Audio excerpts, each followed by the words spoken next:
Hi, எல்லாரும் எப்படி இருக்கீங்க? என் சகோதரிகளே, இப்படி யாராவது உங்களை கேட்டிருக்காங்களா? தற்போதைக்கு உங்கள் கணவரோ உங்கள் அம்மா அப்பாவோ கூட எப்படி இருக்கீங்க நீங்கள் அப்படின்னு கேட்டிருக்காங்களா? சந்தோஷமாக இருக்கியா? நீ எப்படி இருக்க அப்படின்ட்டு யாராவது கேட்கணும் அப்படிங்கிறது எல்லா பெண்கள் மனதிலும் ஒரு ஆசை இருக்கும். யாருமே நம்ம இப்படி கேட்குறதே இல்லையே அப்படின்னு சொல்லிட்டு. ஏன் தெரியுமா நம்ம கேட்குறதில்ல?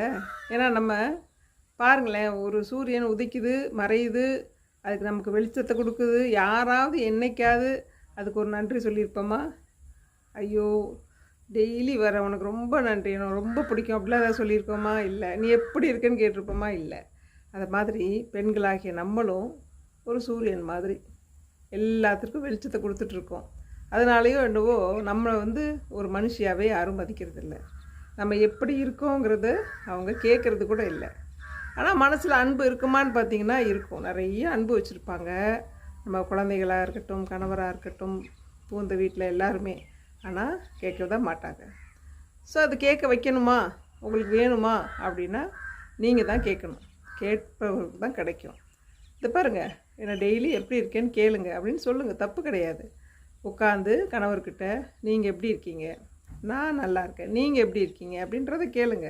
குழந்தைங்களுக்கும் அந்த பழக்கத்துக்கு கொண்டு வாங்க. முன்னாடிலாம் எங்கே பார்த்தாலும் பெரியவர்கள் ஒருத்தர் பார்க்கும்போது வணக்கையா எப்படி இருக்கீங்க அப்படின்னு கேட்போம். இப்போது நேராக பார்க்குறது கூட இல்லை. எல்லாமே ஃபோனில் ஹாய் பாய் அவ்வளோதான், இல்லைங்களா?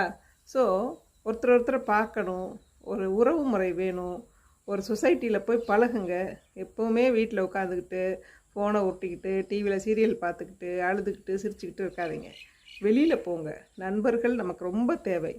அதுவும் நல்ல ஒரு எண்ணங்களுடைய நண்பர்கள் தான் நமக்கு ரொம்ப தேவை. அவங்க கூட போய் பேசுங்க. நம்ம யாரையாவது நம்ம கேட்டோன்னா அவங்க நிச்சயம் நம்ம திருப்பி கேட்பாங்க இல்லையா? எப்படி இருக்கீங்கன்னு கேட்டு பாருங்கள். அவங்களும் சொல்லுவாங்க, நான் நல்லா இருக்கேன், நீங்கள் எப்படி இருக்கீங்க அப்படின்னு கேட்பாங்க. ஸோ நம்ம என்ன வேணும்னு நம்ம நினைக்கிறோமோ அதை அடுத்தவருக்கு முதல்ல நம்ம கொடுப்போம். சரிங்களா? நம்ம கொடுக்கும் பொழுது அது நமக்கு பல மடங்காக திரும்பி வரும். அதுதான் இயற்கையின் நியதி, லா ஆஃப் அட்ராக்ஷன் அப்படின்லாம் சொல்கிறாங்க. நீங்கள் அன்பை கொடுத்தீங்கன்னா அன்பு உங்களுக்கு திரும்பி பல மடங்கு வரப்போகுது. நீங்கள் சந்தோஷத்தை கொடுத்தீங்கன்னா சந்தோஷம் பல மடங்காக வரப்போகுது. நீங்கள் ஒருத்தருக்கு குடைச்சல் கொடுத்தீங்கன்னு வச்சுக்கோங்களேன், அதுவும் உங்களுக்கு பல மடங்காக வரும், வச்சு செய்யும். அதனால் எப்போவுமே அன்பாக இருப்போம், கனிவாக பேசுவோம், ஆரோக்கியமான ஒரு ஃப்ரெண்ட்ஷிப் வளர்த்துக்குவோம். சந்தோஷமாக சந்தோஷத்தோடு இருக்கிறதுக்கு நம்மளுடைய மனநிலை தான் முக்கியம். பெண்களே பார்த்துக்கோங்க.